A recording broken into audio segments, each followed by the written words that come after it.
Welcome to our lecture series Levant, Cradle of Abrahamic Religion, devoted to exemplary cases of religious culture in Mediterranean area and Middle East, viewed through the lenses of academic experts and presented for a general audience. The Institute for Advanced Studies in Levant Culture and Civilization in Bucharest was modeled after the finest examples of famous research centers and aims at becoming one of the leading world fora that we try to promote the scientific directions and priorities in certain fields and establish a network of contacts and collaborations between Romanian scientists and those from other centers for advanced studies in the world.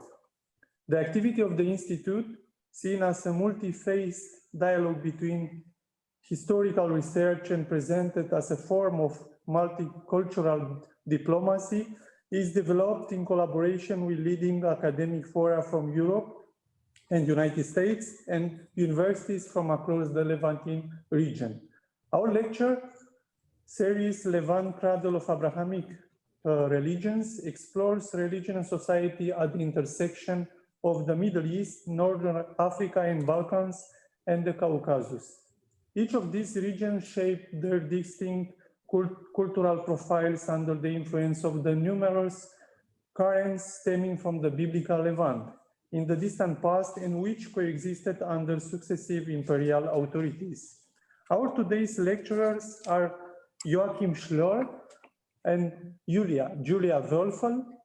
Joachim Scholer is a cultural historian with research interest in urban history, the history of migration, the German Jewish culture in exile.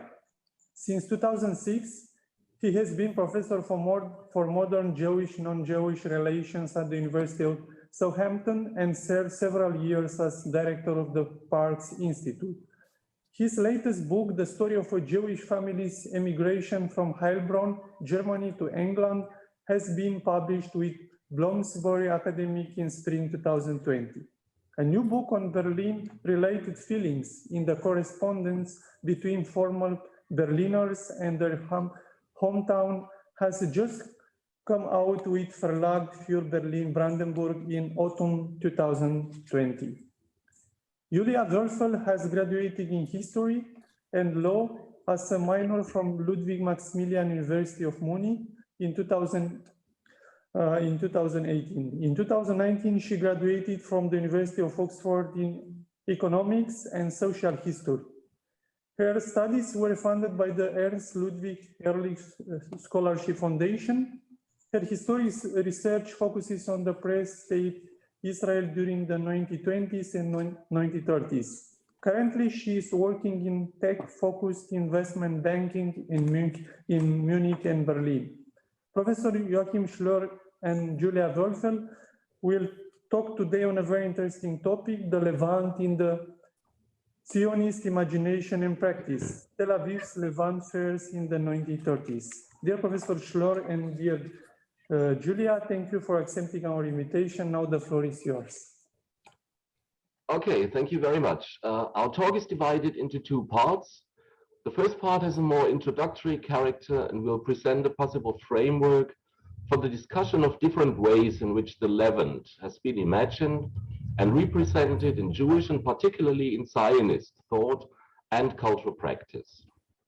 This is my part. The second part, Julia's, will look at a very specific moment in time and space, the creation and establishment of the Levant fairs in the late 1920s and early 1930s in the city of Tel Aviv.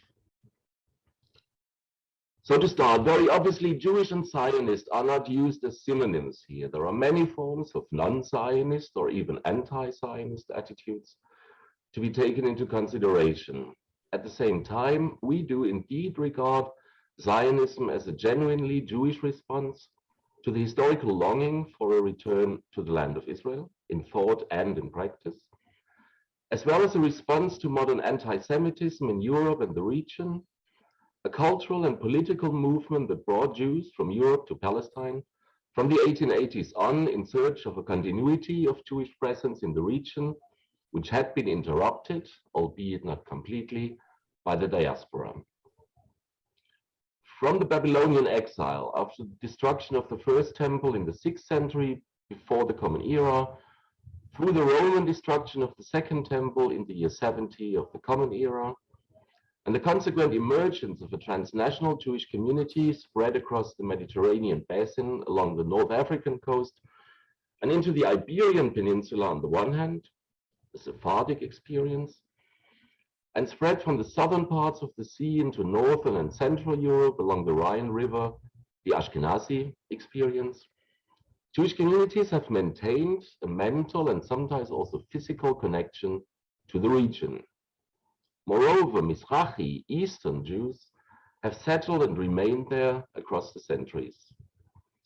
The longing for a return has been expressed in ritual, in prayer, in song and poetry, but also in travel and pilgrimage. Its most famous expression can maybe be found in Judah Halevi's poem, written around the year 1100 of the Common Era in Córdoba, in Spain. My heart is in the east, and I in the uttermost west. How can I find savor in food? How shall it be sweet to me? How shall I render my vows and my bonds while yet Zion lieth beneath the fetter of Edom, and I in Arab chains?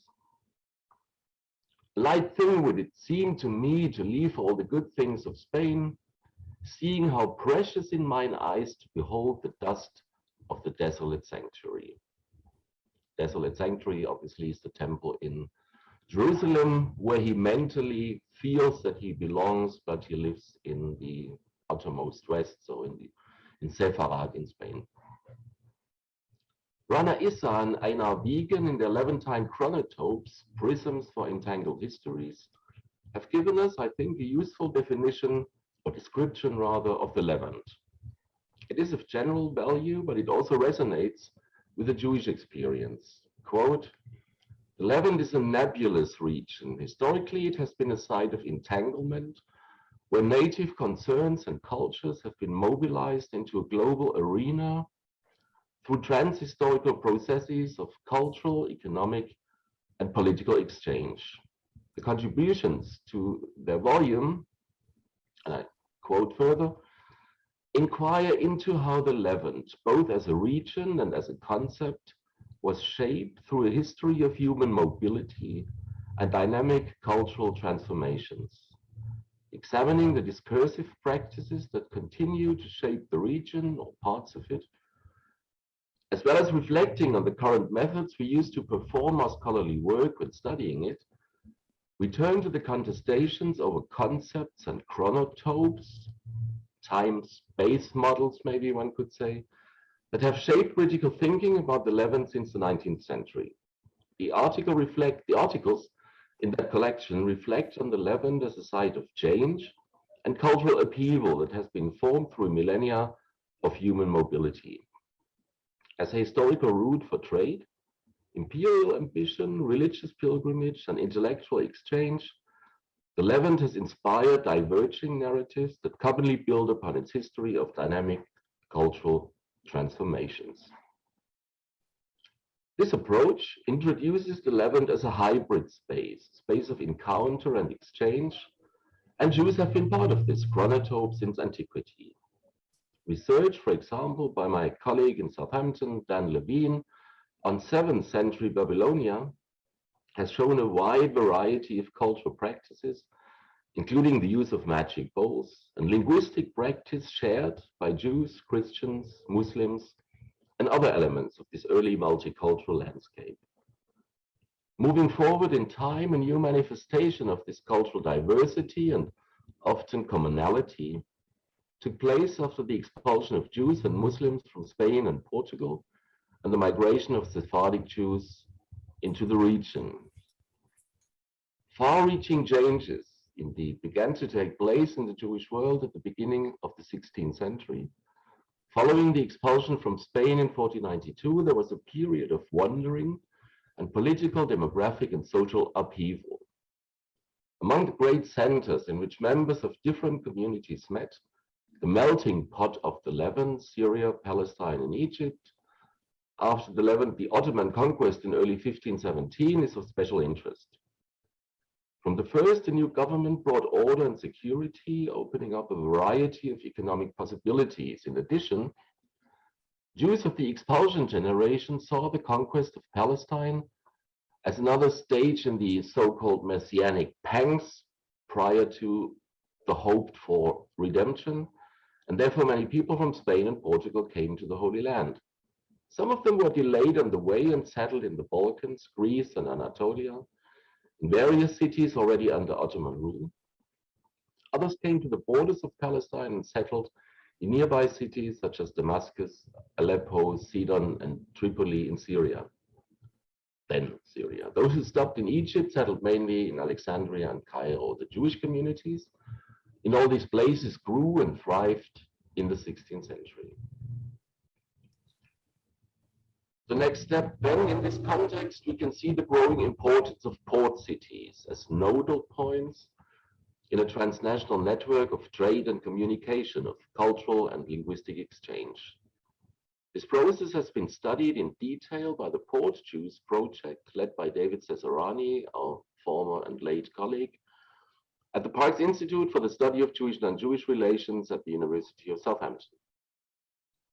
The project studied Jewish communities in cosmopolitan maritime trading centers between 1550 and 1950.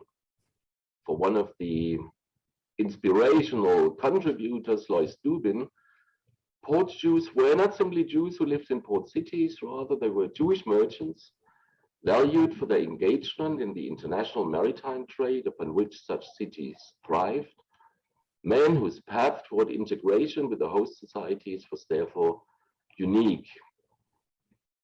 Dubin reprises her thesis about modern Trieste, then part of the Ottoman Empire, today of Italy, of course, of the Habsburg Empire, today part of Italy, that the kind of interaction that occurs in a port leads to significant acculturation and contributes to a non-denominational morality shared by productive, useful merchants.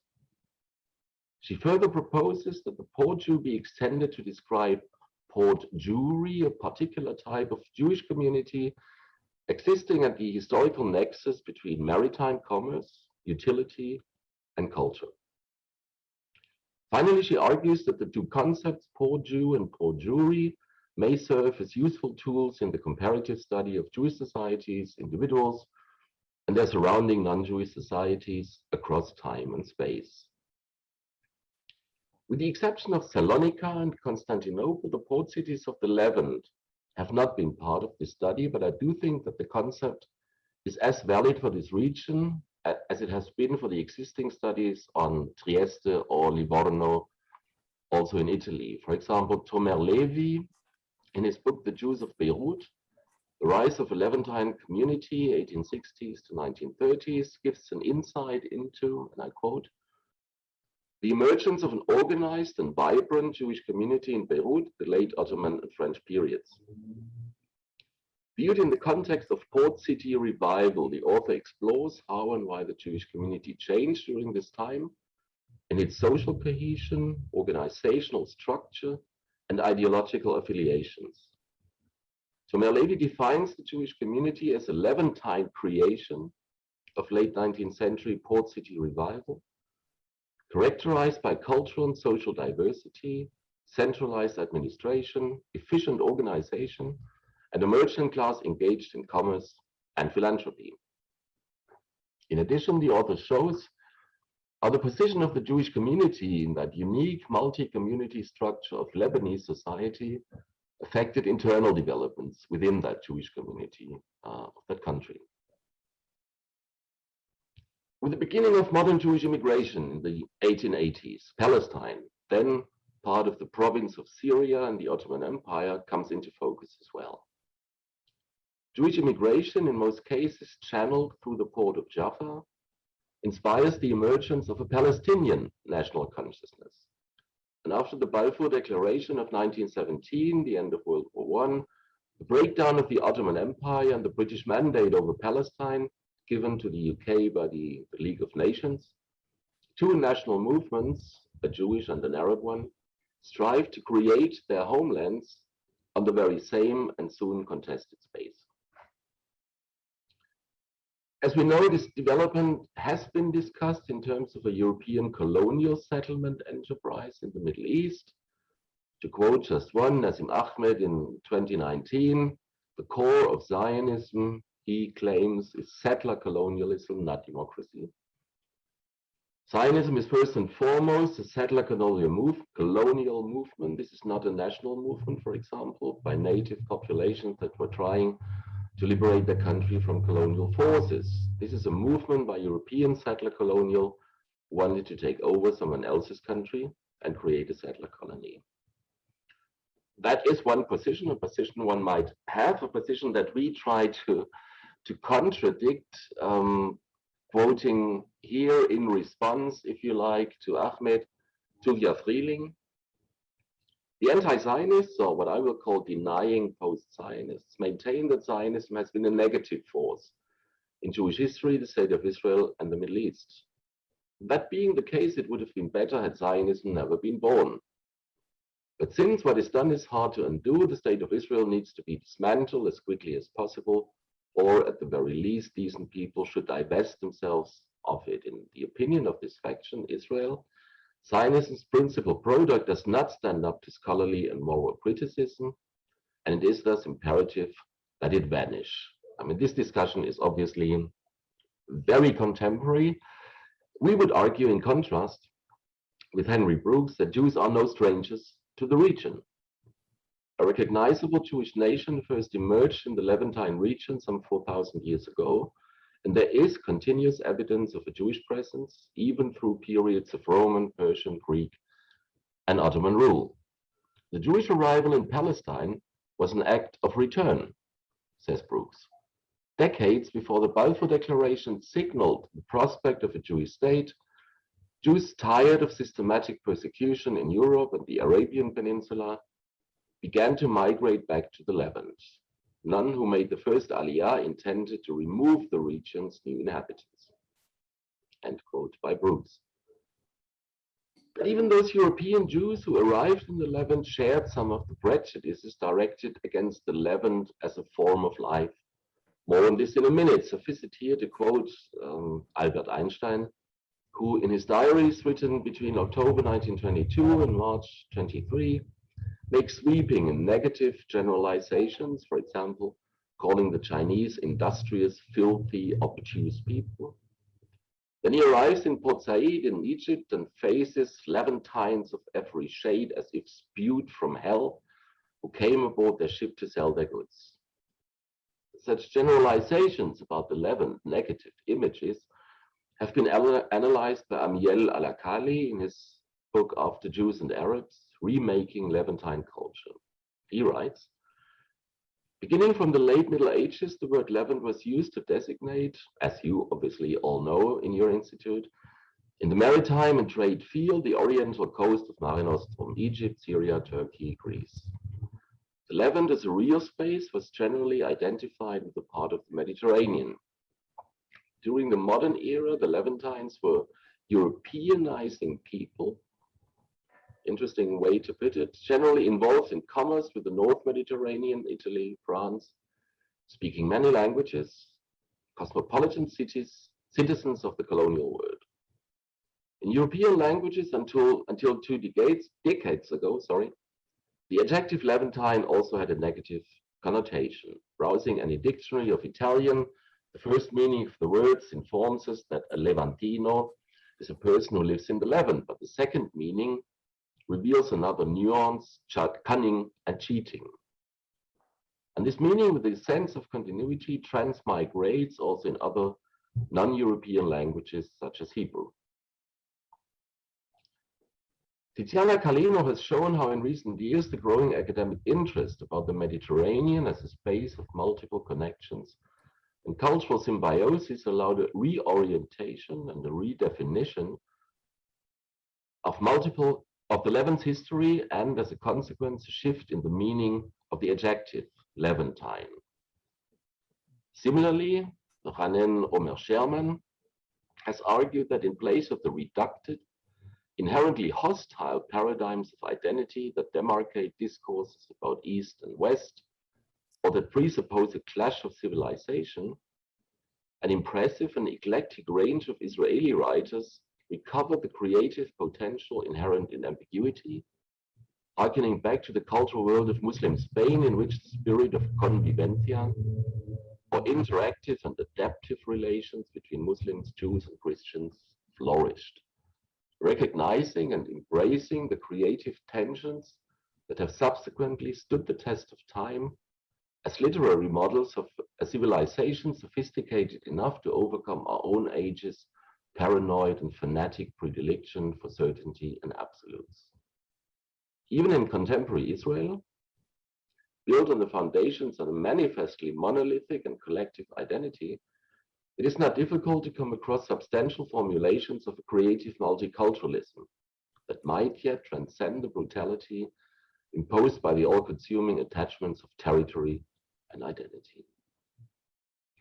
Accordingly, he says, Israeli artists, both Arab and Jewish, struggling against the closure and stability of the nation, have a special regard for the Levant as an affirmative space for exercising their sense of selfhood as open, unstable, and unbounded. Omer Sherman here refers to the early work of Jacqueline Chouret-Khanov, 1917 to 1979, born in Cairo to a father of Iraqi descent and a mother from Tunisia. Khanov later lived in Beersheba and wrote numerous polemics advocating a Levantine orientation, which she felt would help Israel overcome its isolation and increase the prospects for regional peace. But he also refers to more recent work by scholars such as Amy Horowitz and in particular Alexandra Locke, whose PhD dissertation I had the pleasure to supervise, on Yam Tichonut, Mediterraneanism in Israeli society and in the region, that discusses the notion of Levantinism in a positive light now. Here, indeed, Europe and Asia have encroached on one another, time and time again, leaving their marks in crumbling monuments and in the shadowy memories of the Levant's peoples, ancient Egypt, ancient Israel, and ancient Greece, Chaldea and Assyria, Ur and Babylon, Tyre, Sidon and Carthage, Constantinople, Alexandria and Jerusalem are all dimensions of the Levant. So are Judaism, Christianity, and Islam, which clashed in dramatic confrontation, giving rise to world civilizations, fracturing into stubborn local subcultures, and the multi-layered identities of the Levant's people. It is not exclusively Western or Eastern, Christian, Jewish, or Muslim. Because of its diversity, the Levant has been compared to a mosaic, bits of stone of different colors assembled into a flat picture. To me, it's more like a prism whose various facets are joined by the sharp edge of differences, but each of which reflects or refracts light. That's again run in Omer Sherman.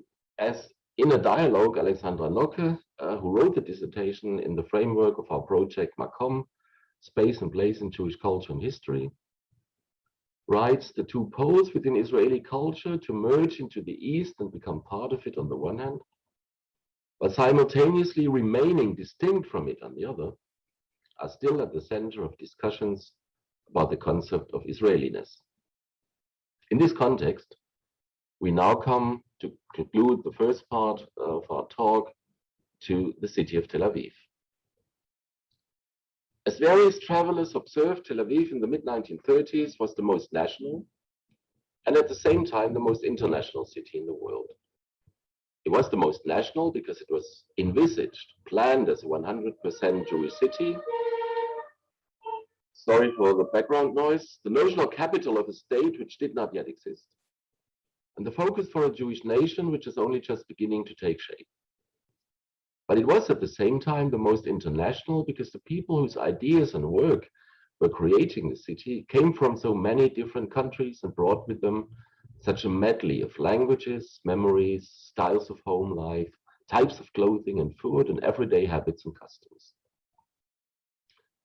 The fundamental question whether a non-Jewish presence, most particularly and obviously an Arabic one, could ever be part of this fabric was rarely spoken out loud. although it surely formed one of the main background issues. It was amid the tension between nationality and internationalism that the city came into being, and with it a plurality of forms of artistic expression which felt this tension, embodied it, and made it a central theme. The founding of the town in April 1909 came about because Jewish inhabitants of the ancient town of Jaffa, with a large majority Arab population, wanted to create a settlement of their own. The first 60 little houses were built in the sand dunes north of Jaffa on seemingly empty lands. A high school bearing the name of Julia Wolfel, the founder of the Zionist movement, was the first public building.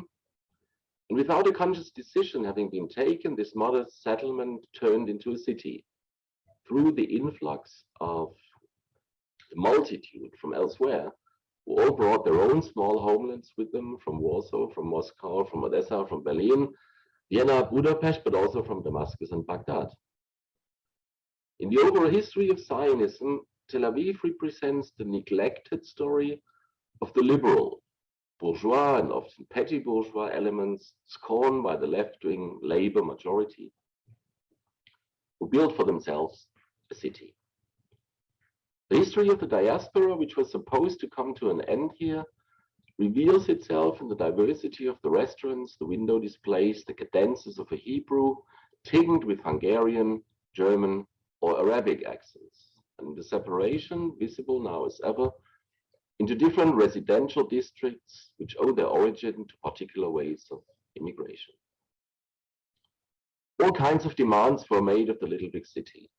As one visitor remarked, of the many interesting conjectures to which this new city of the Jews, Tel Aviv, gives rise, one may be, will the Jews retain in their own surroundings and among their own people the same civic virtues with which municipalities all over the world credit their Jewish citizens? Civic virtues, striking term to use, what are they? It cannot be just a matter of orderliness and cleanliness or punctuality and discipline. Richard Sennett speaks of ingenuity, organizational ability, tolerance, and creativity, and a culture of diversity, which is expressed not in abstract ideological precepts, but in the physical character of the city itself. He writes of people who have had to deal with otherness, with all the differences of age, taste, past lives, and religious persuasion that are found naturally in concentration in a city. People who have been stimulated by the variety surrounding them. And this, of course, again sounds very much like an argument for Levantinization. But the founders of the city didn't initially appreciate this. As early as the mid-1930s, fears of the loss of Jewish character had given way to a campaign against the so-called Levantinization of Tel Aviv. At the 25th anniversary of the city's founding in 1934, poet Chaim Nachman Bialik said, quote, "A great danger faces our Tel Aviv, that it will become a Levantine city, like other coastal cities." That same year, the mayor, Mayor Diesendorf, said it develops into a noisy city, a wild Levantine city, as if its residents were not the great-grandchildren of the ancestors whose feet stood on Mount Sinai, and as if the Tel Avivian public is not entirely Jewish and civilized.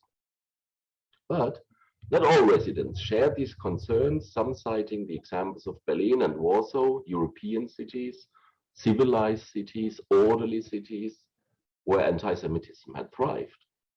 Poor examples to follow.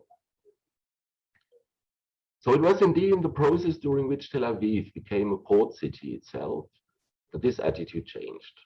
In 1936, at the peak of immigration from Europe, under the Nazis, obviously, rule in Germany, Jaffa's Arab dock workers began a general strike, and the city of Tel Aviv had to build its own harbor. This building has achieved something of a mythical quality in the history of Tel Aviv. As what legend goes, one day the mayor, Adon Diesendorf, dropped a stone into the sea to inaugurate the beginning of the work on the future harbor. When the water had plopped over the symbolic stone, he turned around and said solemnly, "Citizens, I can still remember the days when Tel Aviv had no harbor." I've written about this event elsewhere, and a number of studies by Kobi Cohen-Hattab, Franziska Weinmann, and others have since used the founding of Tel Aviv port as a starting point for their own research. With its new identity as a port city, Tel Aviv found itself a new Levantine existence. And this has been foreseen and prepared since the mid-1920s by a group of people who realized that in order to have a future, Tel Aviv would need to find a place in the region. Their main instrument was the Levant Fair. And here I hand over to Julia Wolfel for the second part of our talk. Thank you, Joachim. So yes, we've arrived now in Tel Aviv in the 1930s. And you probably remember our very first picture. Here in the background, you can see what is meant with the Levant fairs. It was a very large event in the north of Tel Aviv. And I actually also found an original entry ticket to the fair, and that's why I put it here. So you can see some Hebrew script and just get a little bit into the mood of the time. But let me go back to the actual order of the talk. Now, the Levant fairs, because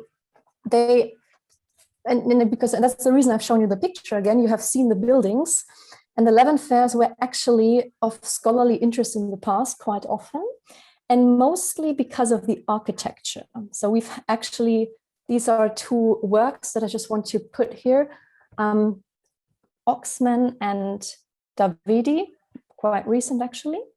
And both of them look at the Levant fairs as a way to describe how the organizers, the Zionist organizers, tried to create a certain Jewish identity in this new place, right? And both of them make their point, and they say that the newer one here, Sigal Davidi, he says that he examined the significant role of modern architecture and the significant role that modern architecture played in the fair's effort to promote a Western and modern cultural perspective within the Zionist vision. So the idea about, or one of the ideas, the main idea why the Levant fairs were probably created was to construct an identity for Jewish society in mandatory Palestine. And my approach to this topic was I moved a little bit away from the visual, from the architecture to the textual. I wanted to understand what the echo, the press echo was, not just the press, not just the regular press, I'd say, the Jewish, the Zionist press, but also you can see here the Palestine and Near East Economic Magazine on the right-hand side with the camel here, which was a newspaper that was, whose editor was one of the main organizers of the fair itself. So I want to look at the fair as this propaganda means for like on behalf of the organizers, and trying to understand which role the Levant fairs played in, yes, creating a Jewish identity, and not just a Jewish identity, but also the Jewish political identity. And we will see just in a minute how the topic of the Jewish nation becoming a state actually and played a role on the fairs. And yes, so just so that the sources were quite like, but not just a couple of newspapers. There were actually hundreds and hundreds of newspapers from Germany, from Palestine, and also from Chicago. The Sentinel is a Chicago newspaper. So it's quite a, of course, English-speaking or German-speaking newspapers. So it's quite a variety of sources. Admittedly, Jewish Zionist mostly. Okay. So we're going to look at 3 points in the next couple of minutes. And basically, you will understand why the title is The International Audience, the British and the Camel, in just in a second. Starting with one aspect that actually plays quite a large role, the international aspect of the fairs. Because of course, the Jewish nation, the aim of the Zionist cause was, or for some Zionists, was that the Jews become a nation amongst other nations. So inviting nations to this very place where a nation, a state, should be established, what makes actually quite a lot of sense. And the Levant fairs also fall into this period, approximately 80 years after the first so-called world fairs have been initiated on the political sphere in the world. And world fairs, you might know this, were organized by the huge nations, the large nations, the United States, France, the UK, also Germany. And those fairs were also a means to show, to broadcast, to show the progress of the own nation. And so the Zionists were also using this means for the Jewish cause in particular. And they invited the world to this very small place in Tel Aviv. Now, the Levant fairs, while we're saying this is in plural, they took part, there were 3 Levant fairs in total. You can see here the posters and the very famous logo, this hybrid of camel with wings. And they took part in 1932, 34, and 36. And Joachim mentioned it also in the late 20s. The Levant fairs had a predecessor.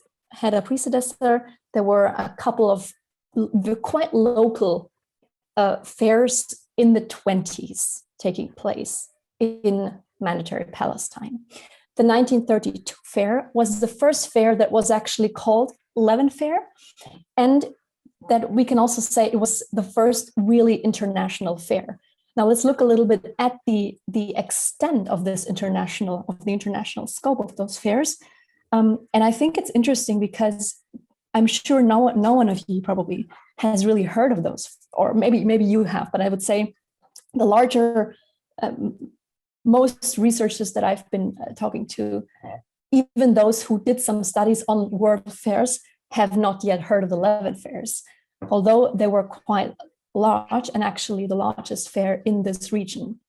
Now, in just a little bit of stats here, then in 1932, there were 821 foreign companies, and this was, let me just see, yes, this was 70% of the participating companies were foreign, and this number rose to 80% with over 2,000, and then in 1936, we also had 70% of the participating companies were foreign.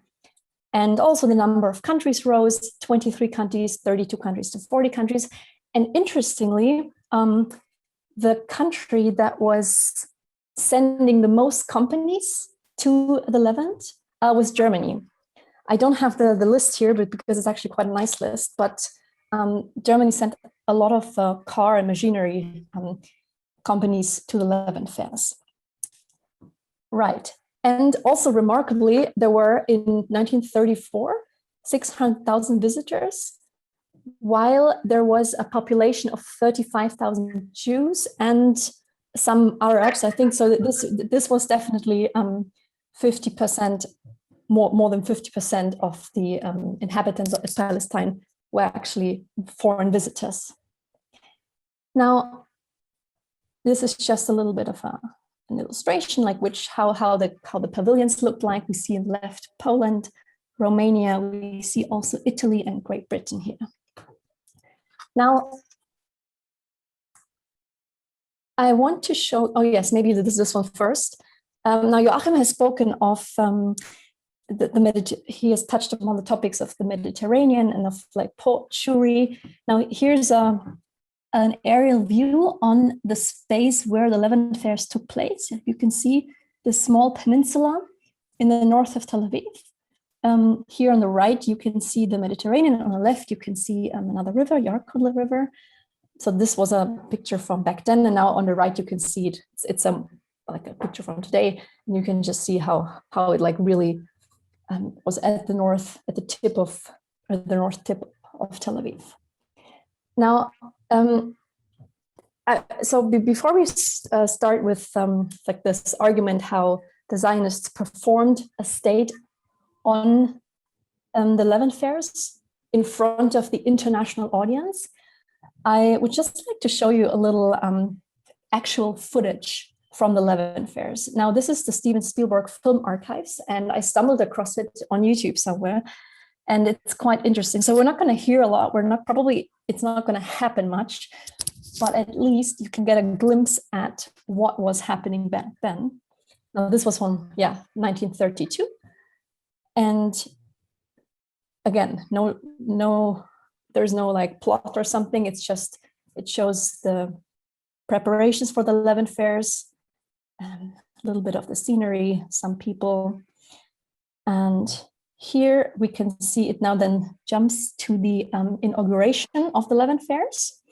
And this is actually an interesting point where we could see how the state was already performed. Now, in 1934, this is not shown here in the movie or in this little film footage, but in 1934, the Maccabee Youth Orchestra did play the Hebrew anthem, Hatikva, which means literally translated the hope, and which in fact reminds us a little bit of an official state performance. Now, we don't know if this is really Hatikva when it was playing, but you can see, you can just get an idea of how the scenery might have looked like in 1934. And yeah, so that's it for now. But I think what was most interesting to read was that at the 1934 inauguration of the fairs, a fair representative actually presented the audience with the commercial banner of Palestine. Now, this here on the left is my own imagination, according to the descriptions in the newspaper, in the Sentinel, actually. And his speech was presented there. And he was saying that all nations over the world have their two flags each, the flag of the nation and the flag of industry and commerce. Though we Jews have been an industrial and commercial people, though we are reputed businessmen, we nevertheless possess but one banner, the flag of our nation. And for the first time in history, we are now hoisting our flag of commerce and industry as a symbol of the commerce and industry we shall carry on our own account, that of the Jewish nation. So what is happening here is that this representative is trying to, or seemingly trying to introduce an aspect that was considered as an important aspect for all other nations to do, namely to have two flags and also to have a flag of commerce and industry. And the Palestine Post also echoed and reaffirmed this idea, stating that the work of nations is today expressed most characteristically in their industry and commerce. So these were just some small examples of how on the Levant fairs, the Jewish state was performed. And I leave it at that because we're going to move on to two other important topics. And so now in this, the Jews wanted to build a state, or some of the in particular Zionist streams, they wanted to build a state in Israel, Palestine, mandatory Palestine, which then became Israel. But we also can see from the press that this idea was somewhat in danger. And the Levant fairs were one way to, we will see why in a second, to prove that the Jews are actually capable of establishing their own way, their own state. And this establishment of a national home, as the British put it, and as the British promised to support it, was in danger. Because during the early 30s, the Jewish community experienced declining support from the British Mandate government. And British Middle Eastern policy in the 30s was dominated by a specific rationale. Now, on the one hand, the British had expressed their support and had advocated for the establishment of a Jewish home in Palestine in the Balfour Declaration, right? Probably some of you know it. They promised a national home for the Jewish people. Well, with the rise of the anti-Semitism in Europe, they also recognized the growing urgency of this commitment. Now, on the other hand, the British feared for their influence in the Arab world as the conflict with fascist power came to a head worldwide. Now, the British knew that in the event of another world war, the Palestinian Jews, and they were called Palestinian Jews in the newspaper, even though we would now not use the word Palestinian for Jewish population, but back then or in the newspaper, it was the Palestinian Jews. They had no alternative but to fight on the British side against most probably the Germans. And the Arab side, however, was not on their side, on the British side by default. And we've seen growing antagonism between the Arabs and the Jews in the 1920s. We've seen a major clash in 1929, and following which the British actually restricted Jewish immigration. So the British reacted to this antagonism and trying to sort of not put off the Arabs completely. So they restricted Jewish immigration and also Jewish land purchase. And they also, and that's why the Zionists had actually feared for the lack of support by the British, they rejected the promise that the Jews could develop Palestine. And this actually meant, in the eyes of the Zionists and the Jews, the withdrawal of the promises that were made in this famous Balfour Declaration from 1917, which actually promised the establishment of a national home in Palestine.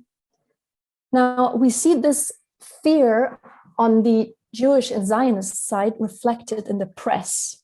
So we can see that it sort of, this situation was not just unearthed through the Levant fairs, but it was surrounding the Levant fairs quite strongly, that the establishment of the Jewish home might be in danger. And it was noticed all over the newspapers that the focus on the Jews' contribution to the Levant fairs, or even the Jewish origin of the fairs, was ignored by the British, and probably in order to avoid conflict with the British. And we can see this, for example, in these quotes.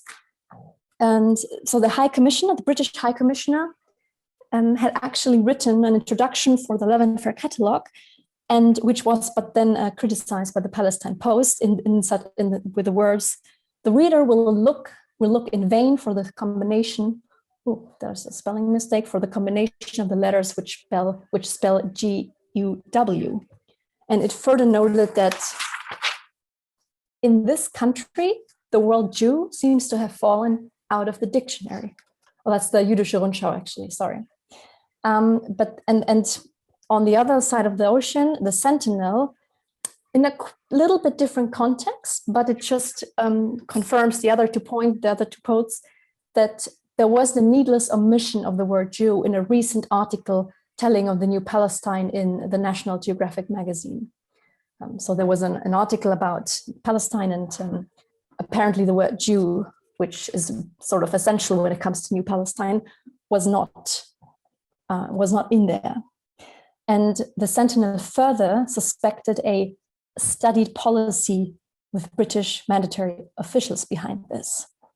Now, this whole situation, which also is reflected in the press, was obviously problematic for the Palestinian or the Palestinian Jewry, the Jewish community in mandatory Palestine, because denying the merit of the Jewish nation at the fair was seen in this wider context of this wider political context And there was this fear that they could not eventually build up their state, and there was just no support by the British anymore. Now, what we can also see is that the press reacted to this fear, namely in such a manner that they wrote about topics that conveyed the spirit of cooperation with the Arab population, right? So the Jewish press pointed out that the absence of the Arabs from the fair, and here I have to put in a little note, the Arab population called for a boycott of the fairs. And of course, this put the British in this situation where, well, there's the Jewish fair and support for it, but on the other hand, there are the Arabs who don't want to participate. So this even accelerated the problem. Now, and the press, for example, wrote, the Arabs had willed it should be so. And, or sorry, this is actually a quote from someone who was involved in the organization of the fair. The fair should have been, it can still be, and with a spirit of cooperation, supplanting the spirit of boycott and sabotage, can yet become a mirror reflecting not Jewish enterprise alone, but the entire countries. It was meant to become a common display room. Now, that is, well, probably we don't know what this particular person actually thought when it said this, but this opinion or view stood in contrast to the underlying political agenda at that time, because we can see that underneath there was a politics of segregation pursued, and it left actually little room for cooperation and integration of Arabs into the Jewish economy and society. And increasingly, actually, the opinion that the integration of Arabs into the Jewish society and markets was seen as a threat to the Zionist cause, which led to segregation policy. Now, we are left with the picture that the Jewish community had to grapple with a declining support of the British in establishing a Jewish homeland. And by highlighting the Jewish origin of the fair, and that the word Jew didn't seem to fall in this context, was necessary to build up a state, or to demonstrate the ability and build up a state. At the same time, we see that the Jewish community was still portrayed as willing to cooperate, and this can be attributed to two motives, namely winning international sympathy despite the politics of segregation, and taking away the British fears of a future Jewish-Arab conflict. Now, the Levant fairs were hence a political means to lobby for British and international support in building up a Jewish community in Palestine. But, and this is where we come to the last point of this little presentation, the Levant fairs were also a means to discuss the new Jewish identity in the new region. And this is where this is probably the point that is most closely related to the Levant itself. And here we can finally discuss the dubious logo of the fair, the camel with wings. And it actually quite well represents the argument, or the quite well-known actually idea of the Levant fairs, that that the Jewish identity that was not just there, but in general created, was a hybrid between modernness, between Europeanness, and an ancient idea of the Levant. So I will show how, now I will, in the following slides, I will show how the discussions and the press echo surrounding the Levant fairs actually touched upon the topics of where are we, where do we stand, what's our relationship to Europe, to the Levant, to the Orient. And what we can say is that the echo in the press painted a clear picture of the rejection of what was vaguely called the Orient. Now, this is interesting because there was always a close relationship between the Orient and the Jewish people. This, and Joachim has also mentioned this. Jews in the diaspora, in Europe or anywhere outside of Palestine, were considered as part of the Orient, both by their fellow non-Jewish people and by themselves. They were outsiders within, and now with the Zionist movement coming back to Tel Aviv, they were insiders without, or they became insiders without. And even up until the late 1920s, some Zionist leaders were in favor for the idea that Jewish people become an Oriental people again. It was actually what was Zionism about for them. Now, this attitude started to change, and it was also due to the Arab-Jewish antagonism, which culminated in the outbreak of the Arab Revolt in 1929. Now, the echo of the Oriental topic was actually heard in the press, and it appeared mostly in the context of the architecture. The modern style, which the so-called international style, was created exclusively by European educated Jewish architects, and it clearly spoke a European, modern, and progressive language. And we see this reflected in the press. It says, the Levant fairs are a thoroughly European affair, which, at least in its external appearance, has nothing to do with the Orient.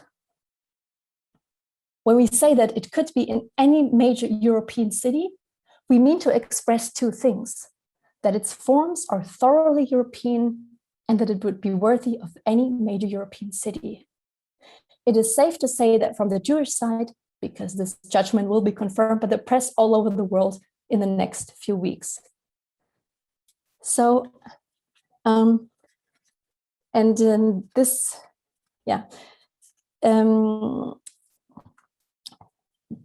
this is quite a research topic. We don't have to dive into the architecture, but Sigal Davidi claims that the modernist ideas and message of the Levant Fair were quite evident, not just in the design of the pavilions, but also in the fair's program and the events that were held during the exhibitions. And together, the whole program declared the link of the Jewish community to Western culture and values, and denied the connection to the Orient, or what they considered the Orient.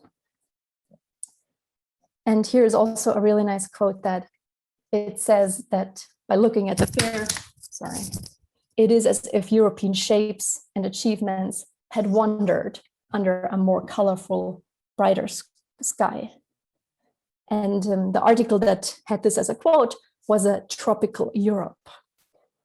So it was not only the appearance of the fair that seemed anti-Oriental and European, it was also the attitude of the workers. And we can see it here.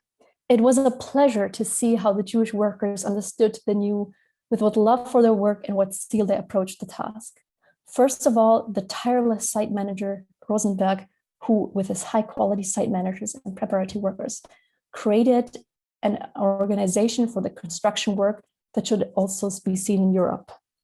And this is not touched upon here, but you can actually see there was a large statue of a worker. Now, this is also another quite Zionist topic, which I will not talk about here, but just as a little bit of an illustrative side note here. Now, we have other quotes that show that the Orient was seen as negative and that the Jewish community was to be seen as European. For example, here, the face of this exhibition is so European that two smaller buildings which imitate the usual Oriental style are embarrassingly out of the ordinary. So I think it becomes quite clear what the organizers of the fair and the echo, which confirms this, wanted to portray and what kind of society they wanted to create here. Now, if the Jews were not to become Oriental, how did the Levant fairs contribute to what we can call a hybrid identity consisting of European and of Europe and the new location. Well, this is actually mirroring what and echoing what Joachim has spoken about as well. It's the idea of the Levant. The idea of the Levant as an area of exchange, solidarity, and mutual contacts. And this interpretation is, of course, clearly echoed by the Levant fairs. With the fairs, the Levantine tradition of trade and exchange was revived and gave the Jewish community a raison d'être in the region. And the definition of the eponymous Levant was that it was a place which during ancient times functioned as an economic bridge between East and West. Its geographical location links Asia, Europe, and Africa in the name of commerce.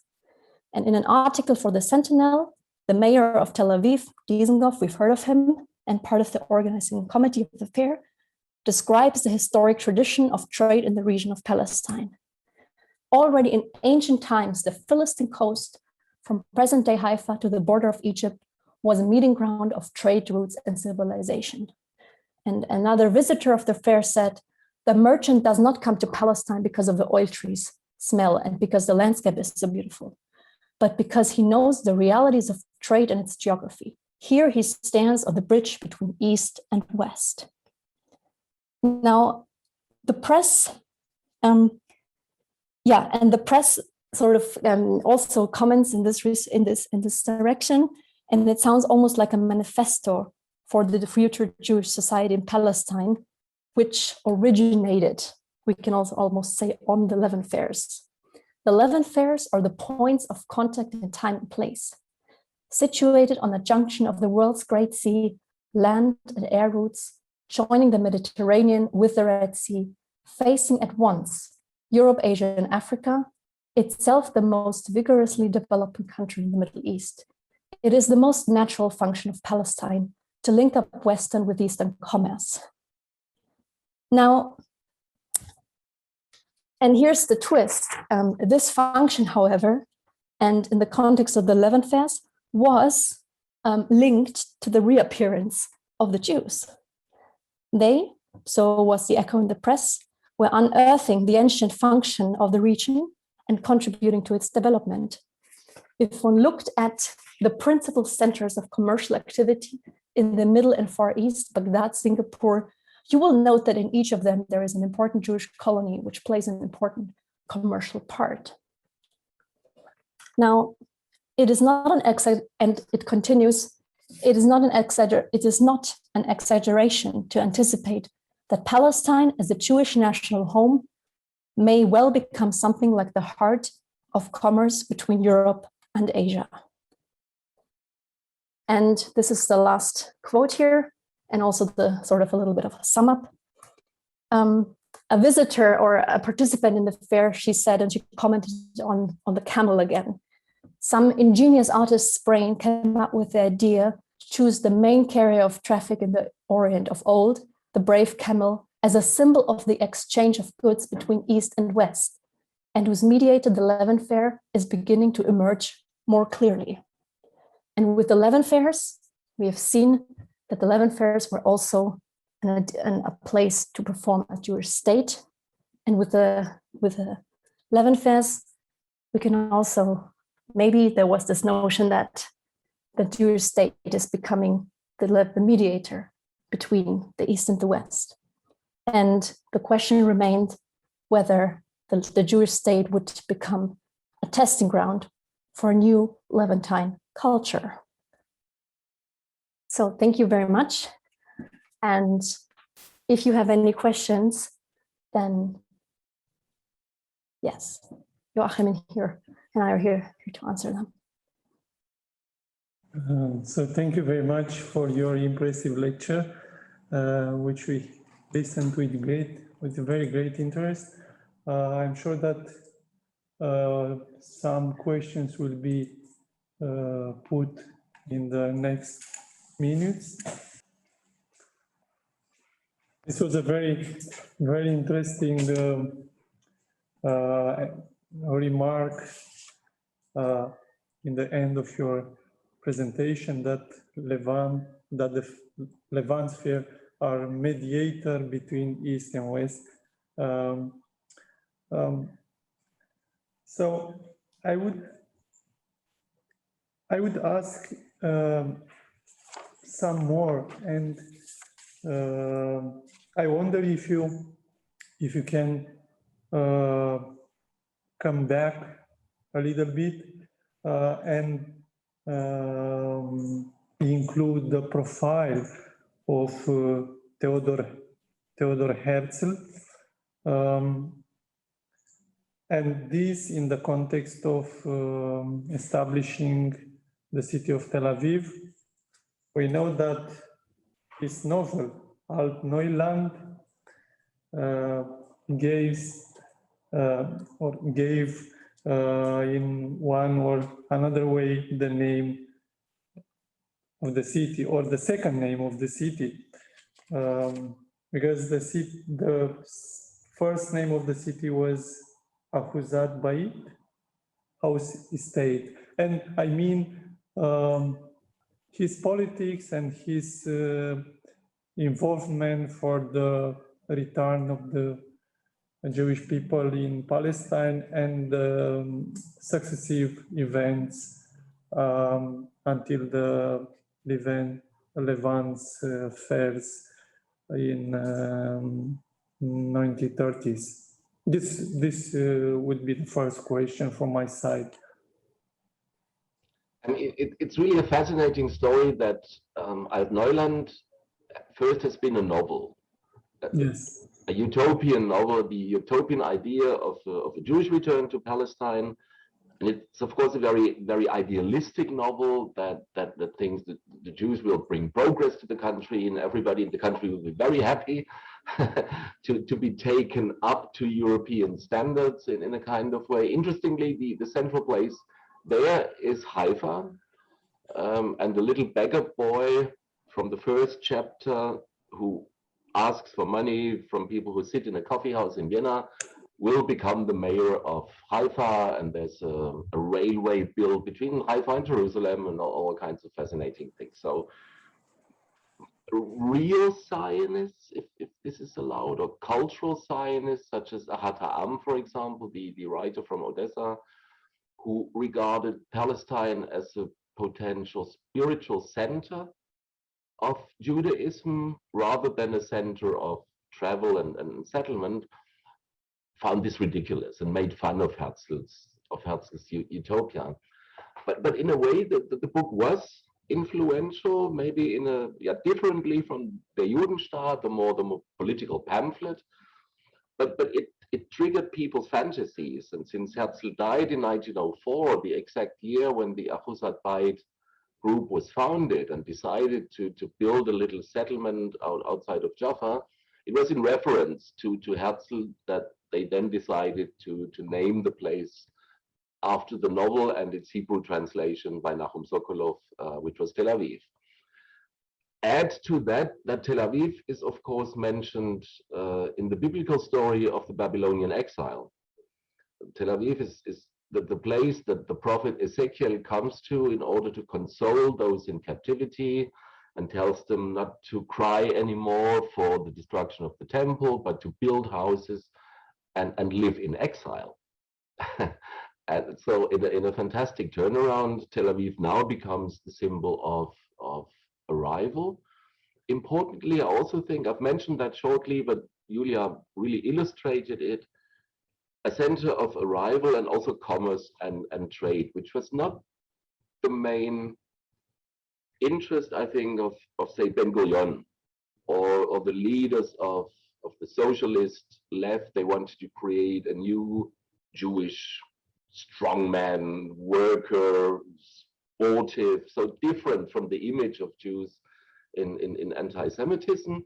It was more the right and the revisionists such as Vladimir Jabotinsky who supported Tel Aviv and the idea of international tradespeople as our logical friends all over the world. Thank you so much. Professor Scholer, for this answer. A second question is from Alexandru Florea. Can the first national Arafair be viewed as a reaction to the Levant Fair? That's one for Julia. Yes. Thank you for that question, actually, because so in the appendix, I actually brought a source from the Arab newspaper mentioning the Levant fairs, because, you know, I mentioned I was only looking at the Jewish and at the Zionist sources, but there are also Arab sources. Of course, you have to know Arabic to read them, and I wasn't in the situation when I conducted the research. But here is one article, and the title is "The Failure of the Zionist Exhibition Undermines the Zionist Movement," written above its subtitle, "The Necessity for Holding an Arab Exhibition in Palestine." Now, what I can say to answer that question, it was a reaction in some sort, yes, in the sense that, or that's one argument, right? That's I'm just reiterating the argument of one researcher. And this researcher said that,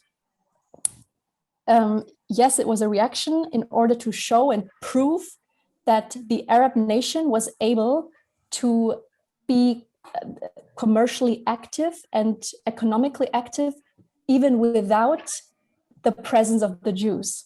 Because, you know, the Jews came to Palestine and then they contributed to the development of the region.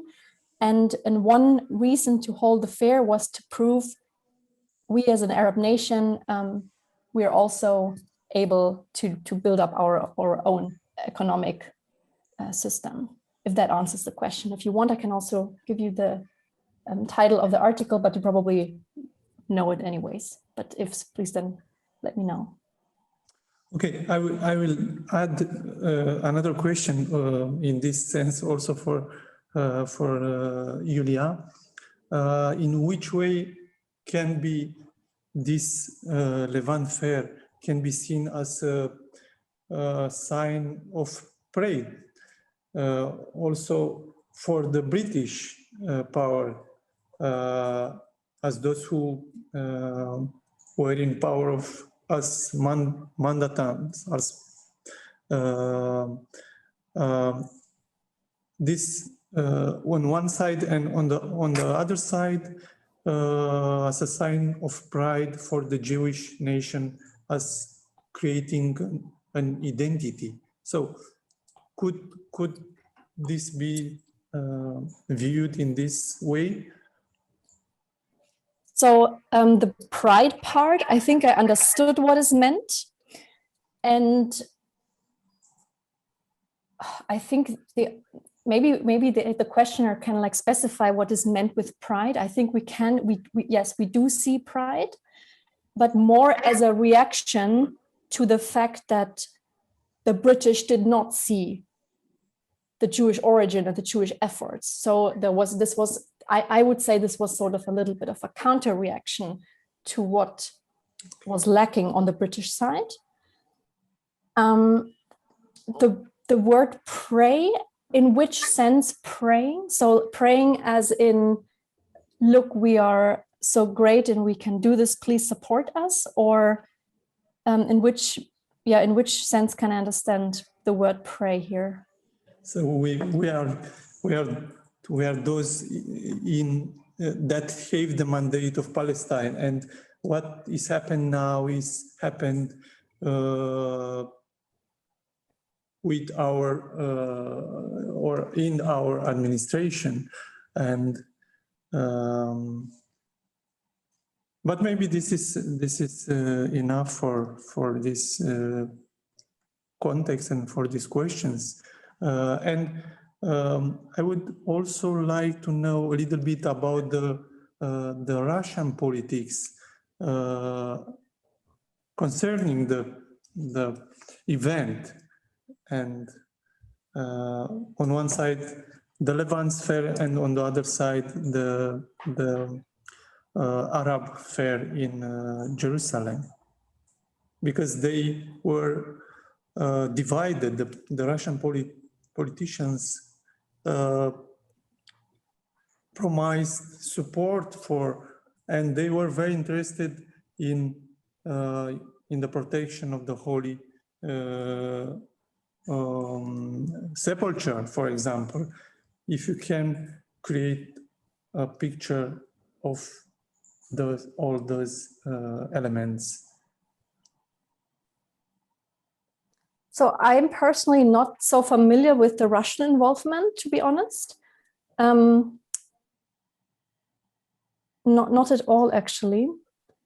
Same And here. so, Sorry. Yep. yeah, Joachim. No, the same is really true for me. I mean, there was clearly a clear Russian presence in the country, but I don't know about involvement with the Levant Fair. This is something we would have to look into. Okay. Okay. Thank you. Shall I come to this second question here, or? Is there a second question? It's by Michael Marian. Yes. First of all, thank you both for the exciting presentation. Secondly, I would like to ask Professor Joachim Scholer to tell us a little bit about the role that the links between the Jews who return to Palestine and those who remain in Europe and the US played in boosting the process of urbanization and industrialization of Palestine. Beyond the strong common elements, were there any difficulties in cultural harmonization and configuration of the institutions of the State of Israel due to the fact that the returners came from practically all corners of the world? Okay, that's a difficult one, but and it has two aspects. I think the first, no, there's one answer in a way for both. There was an idea that everybody should support the Zionist movement, and the moment and make immigration to Palestine part of your own life planning. And in the moment you would do that and arrive in Palestine, you would become a member of a new society and forget where you came from. You only would look forward to the future and build up this land and forget your German, Polish, whatever heritage it was. Very obviously, because they are all humans, this didn't happen. So the idea to create a new Jewish society of healthy, strong workers, to create the kibbutzim in agriculture, to build this country on agriculture, was early regarded as romantic. This country needs industry. So, but the biggest actor in creating, say, transport, the harbor in Haifa, the harbor in Ashkelon, new roads, were the British. It really took a while for the Yishuv, as we say, the Jewish community in Palestine, to go beyond this agricultural interest and take part in the more industrialization, urbanization projects that really, obviously, officially under the mandate, only the British could lead. It was mostly German Jews who arrived late, obviously, mostly after 1933, that then created new factories, also middle institutions between agriculture and the cities, transport and trading that were necessary for the building up of the country that the early Zionists somehow had really ignored. That's one point. The second point of the question is even more fascinating for me as a cultural historian. When I was in Tel Aviv in 1990, 91, of course, everybody spoke Hebrew. The Hebrew language on the one hand and the military on the other are the two big equalizers. So no matter where you come from, everybody has to get over this hurdle to learn the language and get into a uniform and serve in the army and be an equal to everybody else. But then you realized, oh, there's a newspaper in Yiddish, and there's a coffee house where they serve Viennese cafe and pastry, and there's a Hungarian bookshop. And the more you look for it, the more of this multiculturalism within even the Jewish society, particularly of Tel Aviv, you can find. For long, this has been rejected. Harmonization really meant elimination of difference in a certain way. And it was particularly those German Jews who arrived so late,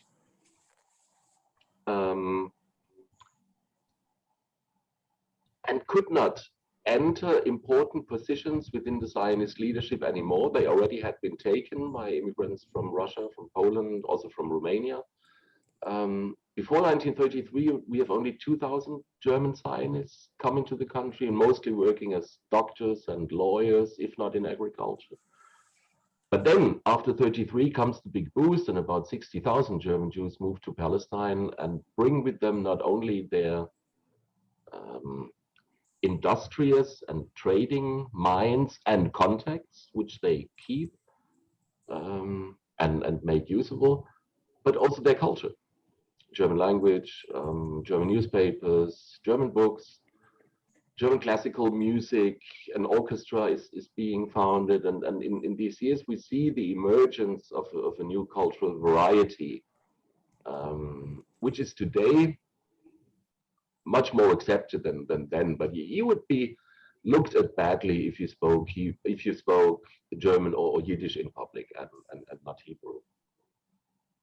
But with the success of Hebrew, things have calmed down, of course, and now you can have Yiddish courses at Tel Aviv University and learn German at the Goethe Institute.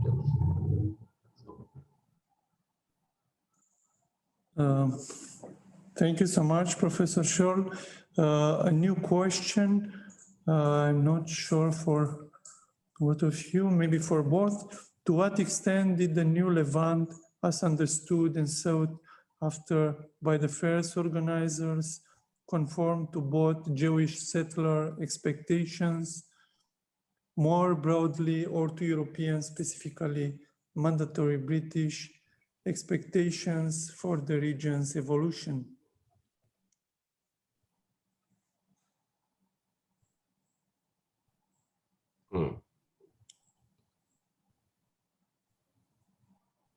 Well, I think, if I may start, Julia, or do you want? Yes. Okay.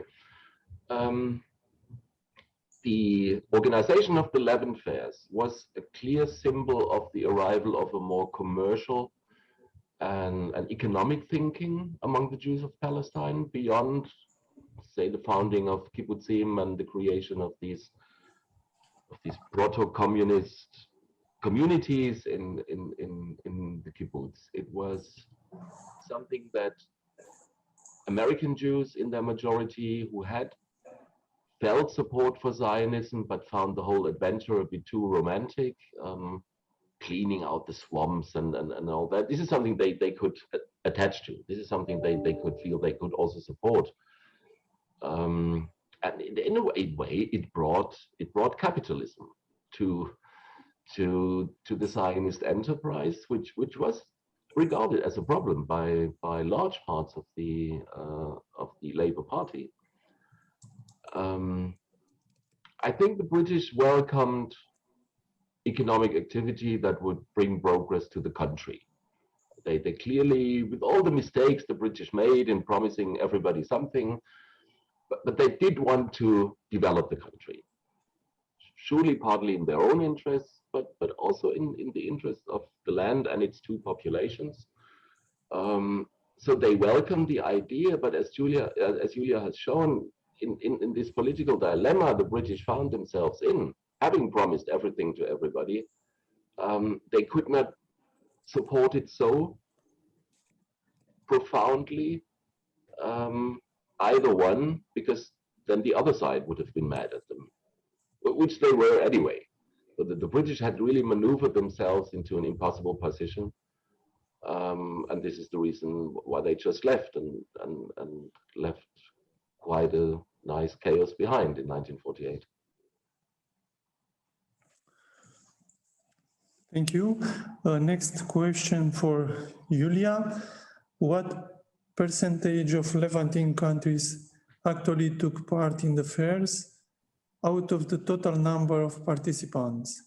Wouldn't it have been meant as a celebration of the space it was held in from the name Levant Fair? And if so, to what extent did it really represent the space?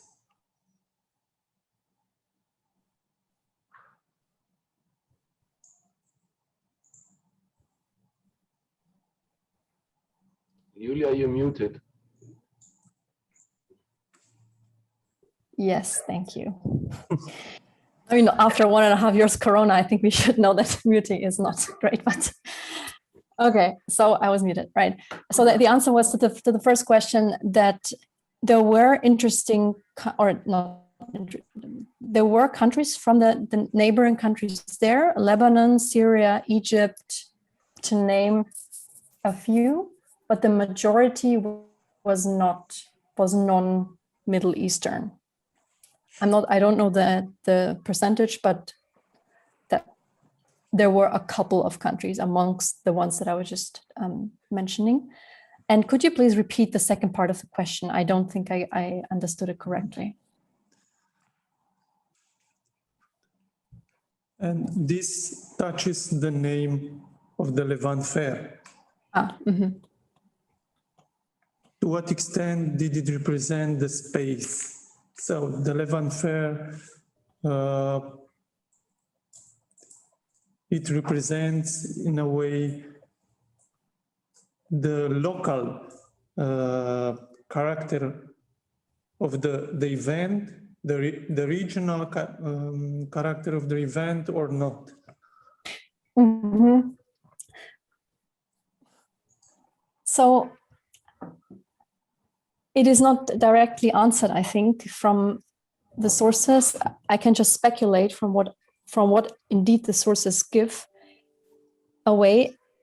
On the first, yes, the name Levant Fair shows that it's not anymore a very Palestinian focused scope, but a little bit larger. That's one aspect.